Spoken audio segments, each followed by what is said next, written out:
There's 20 different mindset tips, and anytime you feel yourself in a little bit of a slump and you need a boost, you come back to this step in the process and you scroll through the different mindset tips and get that little bounce back in your step, the little boost of energy, the little boost of encouragement. So we're going to go one by one through these 20 different mindset tips that will help you get back on track when you're selling, get back on track with growing your business, and keep you focused from a mindset perspective. Mindset tip number 1 is independence. I want you to think of yourself as financially independent at all times. And this is true regardless of what the reality is. You don't need any business ever. I want you to have the ability mentally to walk away from any opportunity at any time. If you can convince yourself that that's true, and if you can convince yourself of the truth, which is that you are the most powerful person in your life in terms of controlling your financial destiny because you can sell, then you have that level of independence. You have the ability to walk away at any time. When you're sitting across the table from a prospective client, he or she will sense this. It gives you a boost of self-esteem. It's like a shot of adrenaline. And you are able to walk away from any deal at any time. You're able to control your own destiny. Independence is foundational, and it is one of the key elements of a successful mindset in your business. You don't need any individual deal. You are the person who makes opportunity for yourself. You're a strong, independent individual. Mindset number 2, lean into fear. Be intimidated by no one. When you're successful with the 60-second sales system, you will find that you're meeting with people who are way above your pay grade. You'll be meeting with people who run large companies, who run large divisions of companies, and you have to be able to lean into that fear. If you feel something is pulling you, you feel that little nagging sense of fear, like the roller coaster going up the hill, you know you're on the right track, and you have to run toward that fear, because the minute you conquer it, the minute you take it on and you defeat it, you know that that will never ever hold you back again. You'll see this surface when it comes to intimidation. You'll see it surface when it comes to the value or the pricing that you're going to introduce to your client. You need to lean into it. That fear should never hold you back. It's a sign that you're pushing the boundaries of your own success. And it's a sign that you are on a path to becoming even more successful. The minute you fear something, you need to run toward it, lean into the fear. Mindset number 3, become guilt-free. We all have people in our personal lives who want to thrust guilt upon us. They use guilt as a tool to manipulate us, to get us to do things we normally wouldn't do. You need to reject that. That is not your baggage. In fact, throw that baggage off the train. Anytime someone tries to thrust guilt upon you, just look them square in the eye and say, that's not my issue. That's your issue. Here's how I would like to proceed. Clients will often do this to you when they feel like they're in between a rock and a hard place. They do this to you when they're negotiating the value of your service, when they're negotiating what they will receive for what they want to pay. Do not ever compromise on your ability to produce a product or a service at a fair price because of guilt. Guilt is an emotion you cannot afford to have, whether you're a business leader, a salesperson, or both. Reject guilt at any opportunity in your personal and professional life, because guilt will only hurt you. It never helps. Mindset number 4, respect money. Never ever be ashamed. Never ever be ashamed of the amount of money you make. You need to respect money because money makes things possible. Whoever said money can't buy you happiness is a person who never had any money. The true things in life that are important are generally not for sale. I will grant you that. Good health is generally not for sale, although you can keep yourself in good health if you can invest more time in taking care of your body, taking care of your mind. But money is important for quality of life. You need to respect it. And you also need to have a healthy attitude toward the way you use your money and the way you spend your money. Treat yourself shamelessly well.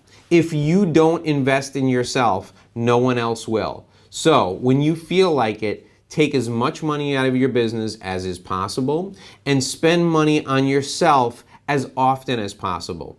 The reason that you work is to take care of yourself and the people that you care about. And you need to care about yourself first. So have a healthy respect for money. Don't be ashamed or embarrassed by it, and use it on yourself as often as you possibly can. Mindset number 5, guard your time. People will come in and they will try and rob you of your time just like they try and rob you of your finances. They try to rob you of your money. They'll try and rob your house. People will try and steal your time from you. Use your time as productively as possible. So, for example, unless you are selling online advertising, the time you spend on social media should be kept to a minimum during your selling hours, during your work hours. It is very difficult to sell directly on social media. So spend your time, the valuable time that you have, your selling time, spend that actually selling. Look at your time journal. You should keep a book of everything that you do over the course of a week. And periodically, 3 times a year, 4 times a year, keep a journal of everything you do each day for a week, 3 or 4 times a year. Then cut down all the time you spend doing things that are not productive. Invest your time wisely, guard your time, and don't let people steal it from you. Your time is the most valuable commodity you possess. Don't give it away, don't waste it, invest it. Mindset number 6, focus on outcomes. There's a famous expression that the Hall of Fame football coach Bill Parcells used to use all the time. He would say, "Don't tell me about the labor pains, just show me the baby." You want to be focused on outcomes. So shortcuts are okay. As long as you're taking steps that are legal, moral, and ethical, get to the outcome you desire as quickly as possible. Focus on the outcome, and if someone knows how to get down that path quickly, you should go to them, interview them, study at their feet, model their behavior. Your job is to get to the ultimate goal, to close the sale as quickly as possible. You don't need to worry about whether or not you follow each of these steps to get there. If you can get there by only following one step, more power to you. And use that step over and over again until it doesn't work. Focus on outcomes, and you will be amazed at how successful you are and how quickly you get to the level of success you desire. Mindset number 7. Remove negativity. Negative people in your life will hold you back. Negative people in your personal life will hold you back in business. Negative people in your business life will hold you back in your business life and in your personal life. Get rid of them. You need to take an inventory every single year of the people who are in your life. Anybody who's in your life that's negative, that's just sucks energy from you, you need to get rid of them. If they're a member of your family, you need to minimize the amount of time you spend with them. I will tell you that this is probably one of the most powerful things you can do. Immediately remove negative people from your life and the quality of your life will improve. Surround yourself with successful, positive, optimistic people and you will become a successful, positive, optimistic person. You are the sum of the 5 people you hang out with the most. I forget who said that, but nothing is truer than that. So surround yourself with positive, happy, optimistic people and you will become a positive, happy, optimistic person, and you'll be magnetic. People will be drawn to you. They will be attracted to you because of this optimism. Habit number 8, don't rely on your memory. Take notes and keep track of your clients' likes, your clients' tendencies, and the behavior that your clients exhibit that could be helpful or harmful in your relationship. Don't rely on your memory. Write down the names of your favorite clients. Write down the names of their spouses. Write down the names of their children.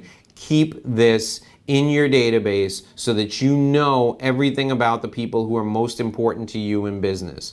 You need to keep track of the things that are important to the people who are important to you because you need to reference those people and the things in their life over and over again. This is part of having an external orientation. Never ever rely on your memory to accomplish this. Take careful notes and store these notes in a place where you can review them before you meet with them each time. This will also help you from making stupid mistakes and slipping up and talking about people with whom the person doesn't get along.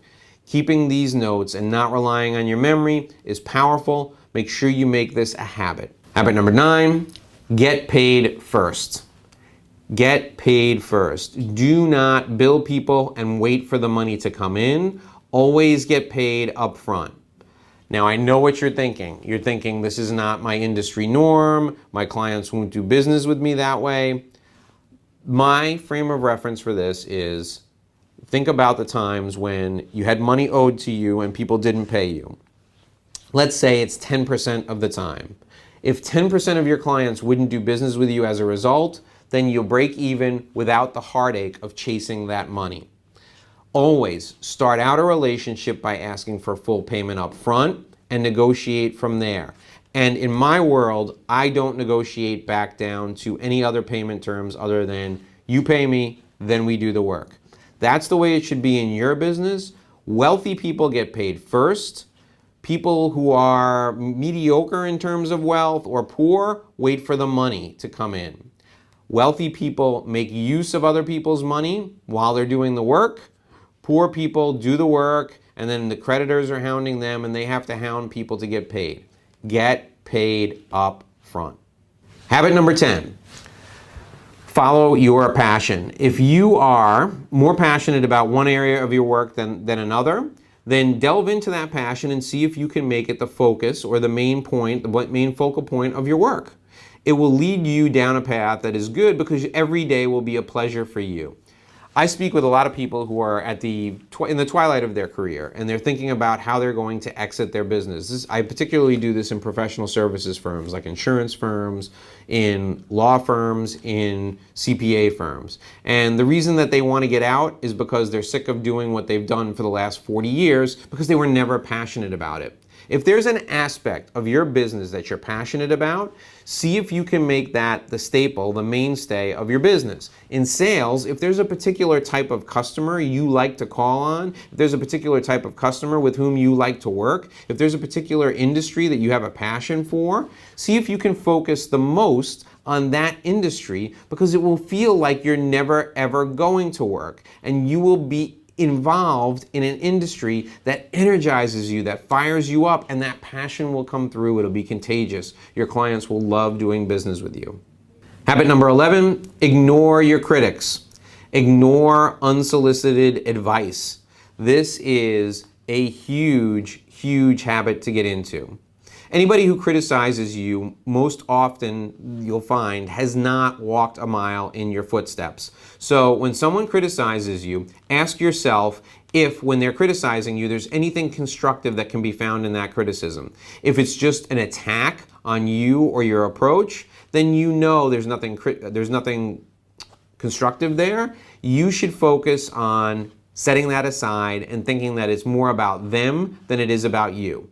You'll find that most criticism is about the giver rather than about you, the receiver.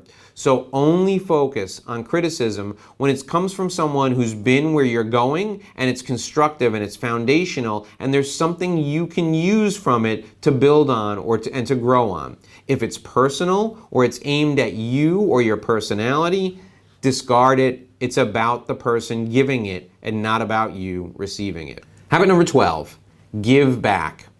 You'll find most often that when you give to charity or when you give to someone who needs it, it comes back to you tenfold. And the reason it does is because of what it says about you and the way it makes you feel.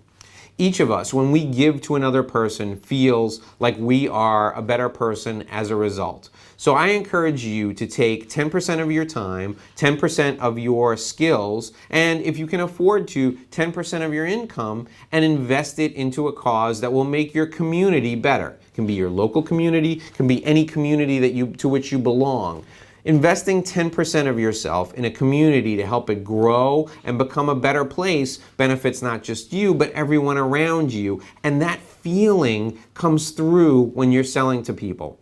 If you know at your core you're a good person and giving back helps you feel like you're a good person, then you become bulletproof. People cannot attack you or your character, and even if you don't get this sale, if you don't close this deal, you'll close the next one down the road, and it doesn't affect who you are as a person. Habit number 13, never be embarrassed to sell. Selling is helping. I meet with people all the time who feel like selling is beneath them. You should never feel that way. Selling is helping. Selling is offering a service in exchange for value. And the approach we take in the 60-second sales process will help you uncover the needs of your client. And when you uncover his needs and you meet those needs, you help him become better, you help his business improve, you help his business grow. Selling is helping. In fact, it is malpractice for you not to offer help to someone who needs it when you know you can help. You are the surgeon and the person is lying on the table bleeding. You have an obligation to help them. That's what selling is. Never, ever be embarrassed by that. Never apologize for it. If you can help someone, it's your obligation to do so, and that's selling. Habit number 14. This is the habit of self-awareness. Know your strengths and know your weaknesses. And you should always lead with your strengths. So for example, if you know that you're an excellent public speaker, but you're terrible at math, surround yourself with people who can help double check your paperwork, who can help make sure that the numbers work in your proposals, who can make sure that everything adds up with your monthly book of business, and spend more of your time out speaking, developing your business, and growing. When you know your strengths and you have that self-awareness, you can spend 80 to 90% of your time operating in an area of strength and spend the other 10% of the time outsourcing your weaknesses, building a team of people who can help you bolster your weaknesses so that you don't have to worry about them ever. That self-awareness is critically important, and you should spend as much time reflecting on it as possible to be honest and admit to yourself what your strengths are and focus on them as often as you can. Habit number 15 is confidence. And I want you to make sure that you are not the humble salesperson, because nobody hires the humble salesperson. If you don't tell people about your value, about the value you can provide, no one will know about it. So you have to go out into the world and make sure that you're willing to promote yourself. If you're in the top 10% in your company, brag about that. Tell people about that. The reason that you're in the top 10% of sales professionals in your company is because you're in the top 10% of helping people. You're in the top 10% of making people more money. You're in the top 10% of solving people's problems. Have the confidence to go out and talk about things you've accomplished. People want to be around successful people. People forget humble people. People forget humble people who don't ever promote themselves. People want to be around folks who are confident, not cocky, but confident, and share your accomplishments with the world when you have the opportunity to do so. Habit number 16, thick skin. Someone's always going to be unhappy with something you've done. Someone's always going to be unhappy with something you said. People are always going to speak about you behind your back. It doesn't happen as often as you think it does, but when you hear about it, you don't need to worry about it. It's not a big deal. The only thing that matters is that you like what you see when you look in the mirror. There are people who are your clients who are going to project their own failures onto you and your company. The minute something goes wrong and their boss breathes down their neck, they're going to blame things on you. This can't be something that you take personally. The reason? Because it's not about you. It's always about the other person.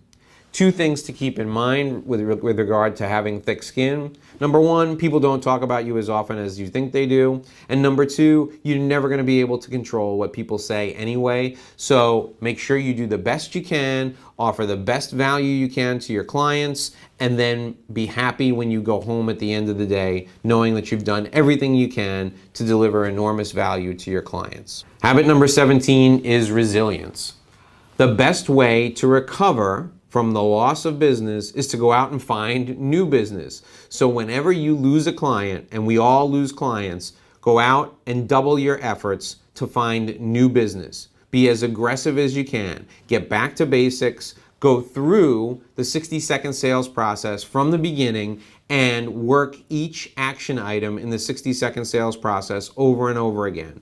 Resilience is bouncing back in the face of adversity, and sometimes adversity can be just the jump start you need to go on to have your best, most productive time ever.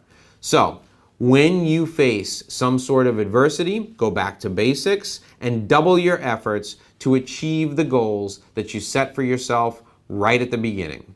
Habit 18 is persistence. You can overcome a lot of obstacles if you're persistent. In fact, you don't need intelligence to be successful when it comes to sales. You don't need a lot of the techniques that we're teaching you. These techniques that we're teaching you are shortcuts, but you don't even need a good list. You could go out and meet thousands of people who are wrong. If you're persistent, you will be successful. Now, in the 60-second sales process, we've given you a step-by-step guide to being successful. It's a giant shortcut. You're going to triple your revenue by implementing this system quickly. That will help you get down the road faster. But if you combine those tips and the skills and the strategies with persistence, you are unstoppable. If you combine those with persistence, there is no way anyone will be able to ever stop you or hold you back in any way. In fact, when you make mistakes, if you just keep coming back, you will be even more successful the next time because you will know the path you're walking down because you've walked it several times before. Persistence is the most important habit in success in business and in success in life. Simply keep at it until you achieve your results, and you will be successful in the end, regardless of the obstacles in front of you. Habit number 19, invest in personal growth and development. Select 3 areas in your personal life and 3 areas in your professional life each year that you would like to focus on for your growth and development. In each of these areas, invest a portion of your time so that the sum total of all of them is 10% of your time at minimum and 10% of your income at minimum. This will ensure that you are growing year over year and you're keeping your edge. The goal is for you to grow, for you to improve, for you to develop. But while you're doing this, you're outpacing your competitors because the competitor you care most about may only be investing 5% of his time or none of his time in personal growth and development. You'll be amazed at how quickly your income accelerates when you invest this time in your own personal growth. 3 areas in your personal life, 3 areas in your professional life. Invest your time, invest your money, grow them each and every year, and your bottom line will increase as a result. Habit number 20, become a part of a support group or a mastermind group. We all need people to hold us accountable. You need an accountability partner, but it's better to have an entire group of people holding you accountable. So find a group of your peers or a group of people who are in your industry and they're as successful as you are or even more successful. Meet with them, share your best practices, learn from their best practices, and agree to hold one another accountable. This is critically important. Meet on a monthly basis and hold one another accountable. Napoleon Hill, the author of the great book, Think and Grow Rich, used the mastermind principle as one of the keys to growth and development in the most successful business leaders he interviewed. I will tell you that there is nothing more valuable for you than to lay out your goals in front of another person or a group of people, help them understand where you want to go, let them introduce you to the best practices they've used to get them there, and then have them hold you accountable for the action steps you need to take in order to grow and develop. Write down the things you want to accomplish from each action step, and then when you meet with your mastermind group, share the actions you want to take with them, and make sure they hold you accountable for actually taking those actions. The next time you meet with them, have them discuss those actions with you and the results you've achieved. This will expedite your growth, and it's the most powerful habit of them all. I've just shared with you 20 of the most powerful habits you can implement.